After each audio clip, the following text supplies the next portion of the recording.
नमस्कार दोस्तों, मैं अजय कुमार तांती एक बार फिर मैं अपने चैनल मैथ्स विथ अजय पाठशाला में आप लोगों को तहे दिल से हार्दिक स्वागत करता हूं। तो दोस्तों, अभी तक मैं रेशियो एंड प्रपोर्शन से लगभग सारे बेसिक कॉन्सेप्ट और टाइप का क्वेश्चंस करा चुका हूं। अब जो भी टाइप का क्वेश्चंस मेरा बच गया है वह मेरा मिसलेनियस वाले क्वेश्चंस में कवर हो जाएगा। इसके बावजूद अगर फिर भी कोई टाइप का क्वेश्चन छूट जाए या आपसे नहीं हो रहा हो तो प्लीज़ हमें कमेंट ज़रूर करें। मैं विश्वास दिलाता हूँ, अगर आप लोग मेरा शुरू से सभी वीडियो को सच्चे मन से देखे होंगे तो मुझे ऐसा नहीं लगता है कि आप लोगों को कहीं प्रॉब्लम होनी चाहिए। खैर, चलिए आज का क्लास शुरू करते हैं।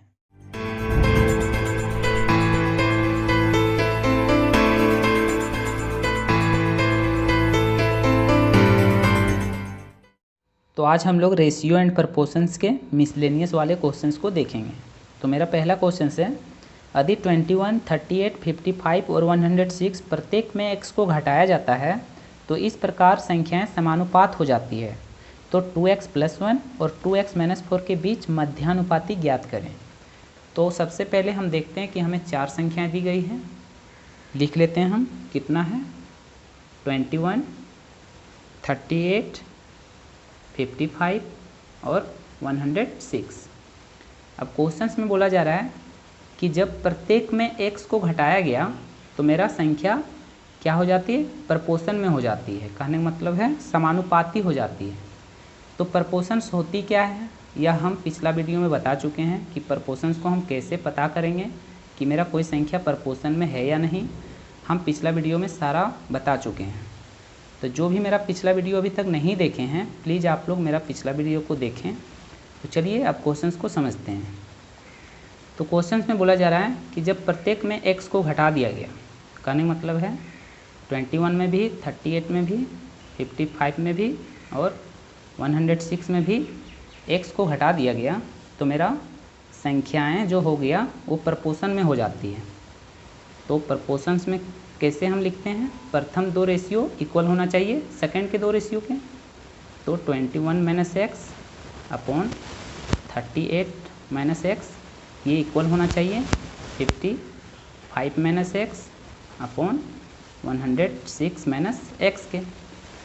अब यहाँ से अगर हम x का मान निकालते हैं तो हमें बहुत समय लग जाएगा। तो इसको हम जल्दी करने के लिए कैसे हम x का मान निकालते हैं चलिए देख लेते हैं। तो हम प्रथम दो रेशियो का डिफरेंस देखते हैं कि कितना है। तो ये 17 है। और सेकंड दो रेशियो का डिफरेंस देखते हैं तो कितना है, ये मेरा 51 है। अब 17 और 51 का हम एलसीएम लेंगे तो कितना हो जाएगा, हम यहाँ क्या लेंगे एलसीएम, ये कितना हो जाएगा 51। अब हम देख रहे हैं कि 17 का कितना मल्टीपल हो रहा है 51 होने के लिए, तो ये 3 टाइम्स मल्टीपल हो रहा है। इसी तरह इधर मेरा 1 से गुना हो रहा है। अब हम या ऊपर वाले रेशियो या नीचे वाले रेशियो को किसी को भी ले सकते हैं। तो हम ले लेते हैं ऊपर वाले। तो मेरा ऊपर वाला रेशियो है 21 - x इक्वल 55 - x। हम नीचे वाले रेशियो को भी ले सकते हैं। अब हम देख रहे हैं कि मेरा लेफ़्ट साइड 3 से मल्टीप्लाई हो रहा है तो हम 3 से मल्टीप्लाई कर देंगे और इधर 1 हो रहा है तो 1 से कर देंगे। अब इसको सॉल्व कर लेते हैं तो ये हो जाएगा कितना 63 - 3x इक्वल हो जाएगा 55 - x के। अब यहाँ से ये 3 जब उधर जाएगा तो ये बचेगा 2x और 55 इधर आ जाएगा तो ये हो जाएगा 8। तो यहाँ से ये मेरा कट जाएगा 4 टाइम्स तो x का मान आ जाएगा 4।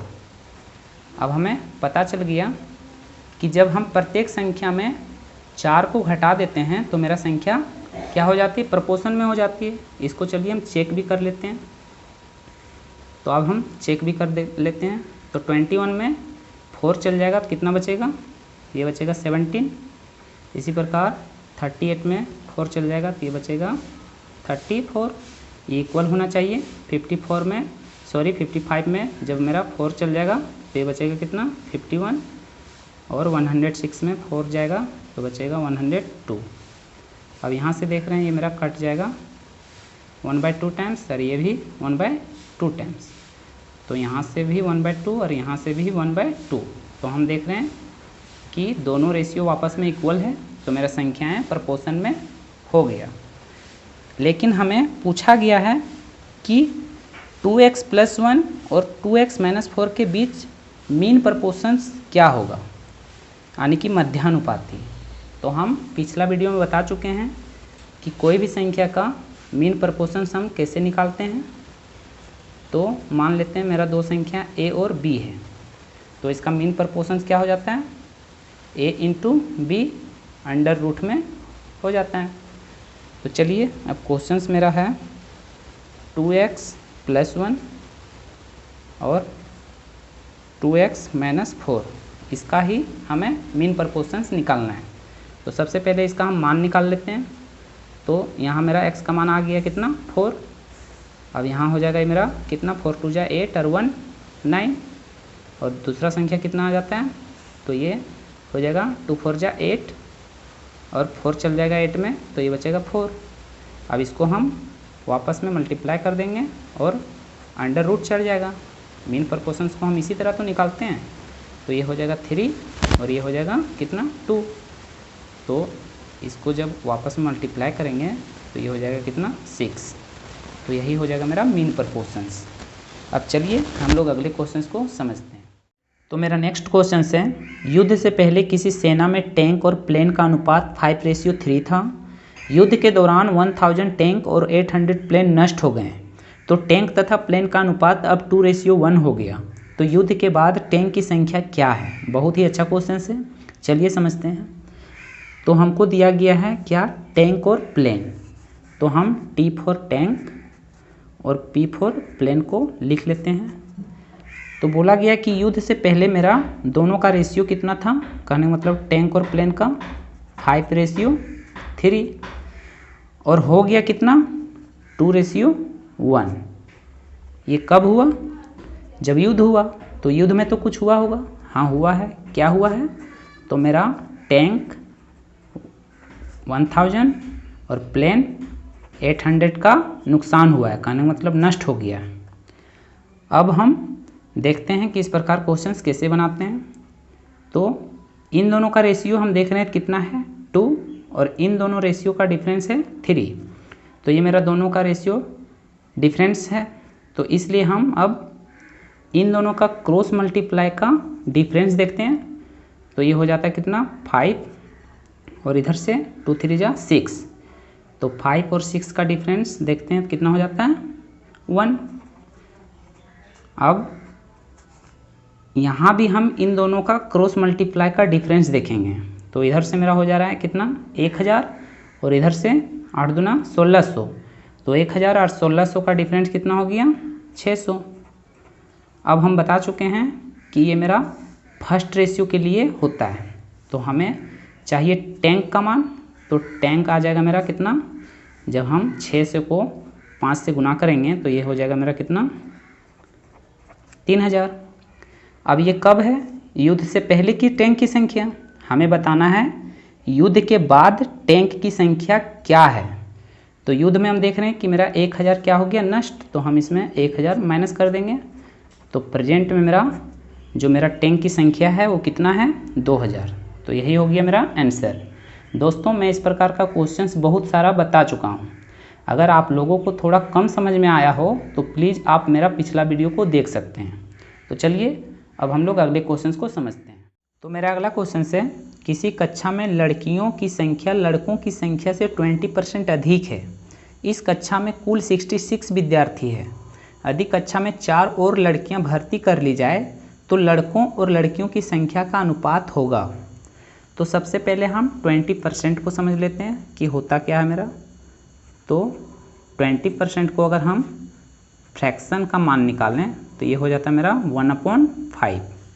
अब ये कैसे होता है, तो 20 और परसेंट को जब भी हटाया जाता है तो ये मेरा 100 से डिवाइड हो जाता है। तो ये मेरा कट जाता है 1/5 टाइम्स। तो इसीलिए हम डायरेक्ट यहाँ लिखें 1/5। अब क्वेश्चंस में ध्यान देना है कि हमें तुलना किससे की जा रही है, लड़कों से या लड़कियों से। तो साफ यहाँ क्वेश्चंस में बोला गया है कि लड़कियों की संख्या लड़कों की संख्या से 20% अधिक है। तो हम देख रहे हैं यहाँ तुलना मेरा लड़कों से की जा रही है। तो जिससे तुलना की जा रही है उसी का मेरा मान ये नीचे वाला हो जाता है। तो हम यहाँ लिख लेते हैं, मेरा क्या है, गर्ल, G फॉर गर्ल और B फॉर बॉय। तो हमें तुलना की जा रही किससे, बॉय से। तो इस बॉय का मान मेरा आ जाएगा कितना, रेशियो में 5। और बोला गया है क्वेश्चंस में कि लड़कियों की संख्या लड़कों की संख्या से 20% अधिक है। तो अगर हम 5 का 20% जाने तो ये मेरा कितना हो जाता है, 1। तो कहने का मतलब है कि 5 से 1 मेरा लड़कियों की संख्या अधिक है, तो ये कितना हो जाएगा, 6।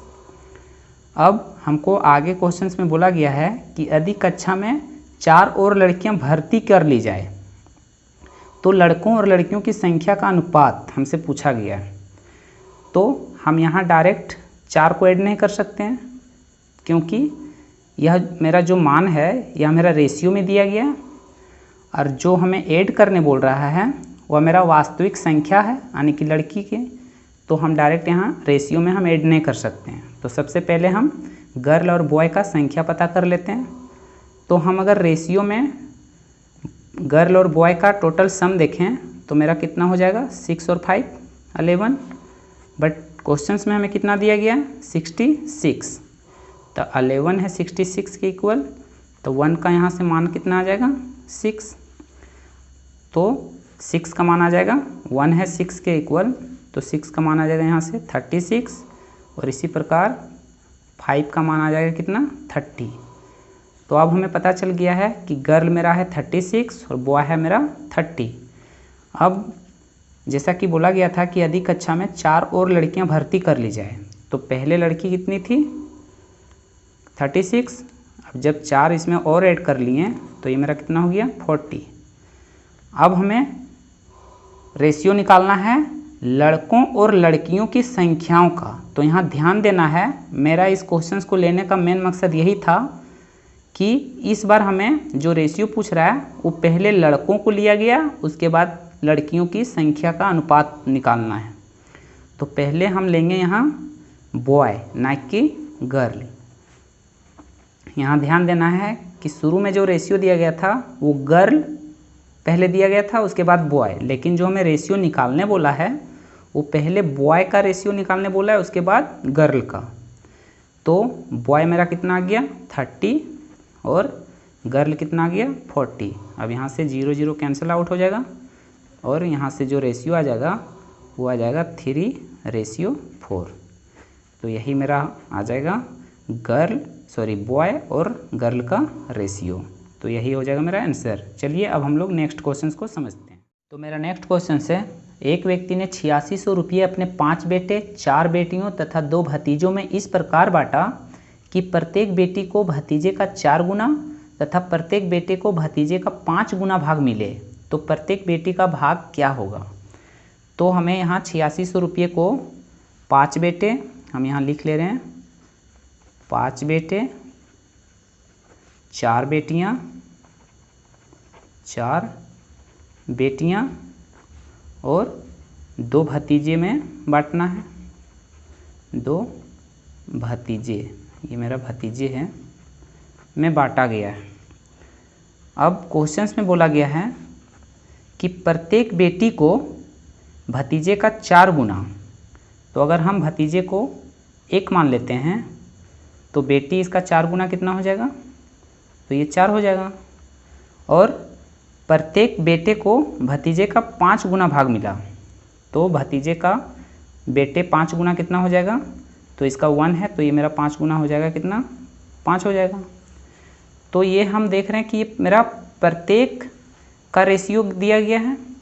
लेकिन अगर हम 5 बेटों का भाग देखें तो ये हो जाएगा कितना, तो ये दोनों इसमें मल्टीप्लाई हो जाएगा, तो ये हो जाएगा कितना, 25। ये इसी प्रकार टोटल बेटी हो जाएगा कितना, 16, और ये हो जाएगा कितना, 2। अब अगर टोटल रेशियो का अगर हम अब सम देखें तो ये मेरा कितना हो जाएगा, ये हो जाएगा मेरा 43। बट क्वेश्चंस में हमें पैसा कितना दिया गया है, तो ये मेरा 8600 रुपया दिया गया है। अब हम देख रहे हैं कि 43 से ये कितना मल्टीपल हो रहा है, तो ये 200 टाइम्स गुना हो रहा है।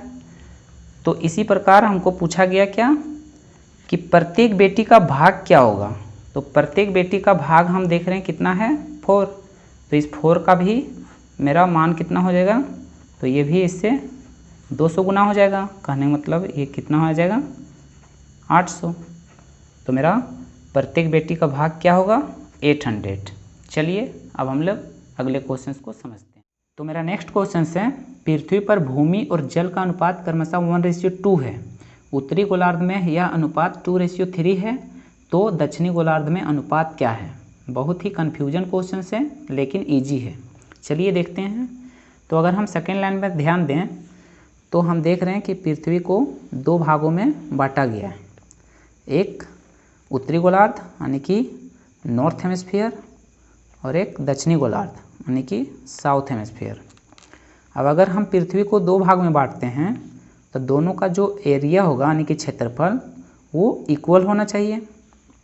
अगर हम पृथ्वी को 4 भाग में बांट दें तो इन चारों का जो एरिया होगा वो मेरा बराबर होगा। कहने का मतलब है पृथ्वी को आप चाहे जितना भी भाग में बांट लें सभी का एरिया मेरा इक्वल होगा। अब चलिए क्वेश्चंस को देखते हैं। तो हमें फर्स्ट लाइन में दिया गया है कि पृथ्वी पर भूमि और जल का रेशियो मेरा 1:2 है। हमें अर्थ और वाटर का रेशियो दे दिया गया है कितना 1:2। अब हम अगर टोटल एरिया का बात करें, कहने का मतलब है अर्थ और वाटर का, तो ये हो जाएगा कितना 1 और 2 3। अब हम जानते हैं कि पृथ्वी को 2 भाग में बांटा गया था। अब अगर हम रेशियो को 2 भाग में बांटें तो मेरा 3 का आधा हो जाएगा कितना 1.5। चूँकि हम देख रहे हैं दोनों मेरा पॉइंटों में है तो हम इसको आसान बनाने के लिए हम तीनों को 10 से मल्टीप्लाई कर देते हैं। तो अब हम बोल सकते हैं कि नॉर्थ हेमिस्फीयर और साउथ हेमिस्फीयर का जो भाग होगा सो दोनों बराबर होगा। कहने का मतलब है 30 का आधा आधा 15 और 15। अब हमें क्वेश्चंस में नॉर्थ हेमिस्फीयर में अर्थ और वाटर का रेशियो दे दिया गया था कितना 2:3। अब हम अगर इन दोनों का सम देखें तो ये हो जाता है 5 और क्वेश्चंस में हमें कितना दिया गया है 15। अब देख रहे हैं 5 मेरा 3 से मल्टीप्लाई कर देने से 15 आता है। इसी प्रकार 2 को अगर हम 3 से मल्टीप्लाई कर देंगे तो ये 6 हो जाएगा और 3 को 3 से भी मल्टीप्लाई कर देंगे तो ये कितना हो जाएगा 9। अब हम देख रहे हैं कि संपूर्ण पृथ्वी पर जो मेरा अर्थ था वो 10 था, जिसमें से नॉर्थ हेमिस्फीयर में 6 है, तो साउथ हेमिस्फीयर में कितना बच गया, तो 10 में 6 चल जाएगा 4 बचेगा। इसी प्रकार वाटर को देखें तो टोटल अर्थ पर मेरा 20 वाटर था, तो नॉर्थ हेमिस्फीयर में हम देखते हैं तो 9 है, तो साउथ हेमिस्फीयर में कितना बचा, तो 20 में 9 चल जाएगा तो ये बचेगा कितना 11। तो यही मेरा हो जाएगा आंसर। तो दोस्तों आज का क्लास हम यहीं पर रोकते हैं। आप लोग वीडियो को लाइक सब्सक्राइब और अपने दोस्तों को शेयर करते रहिए। हम लोग फिर मिलते हैं अगले वीडियो में। Thank you for watching this video. Have a nice day to all. Thank you.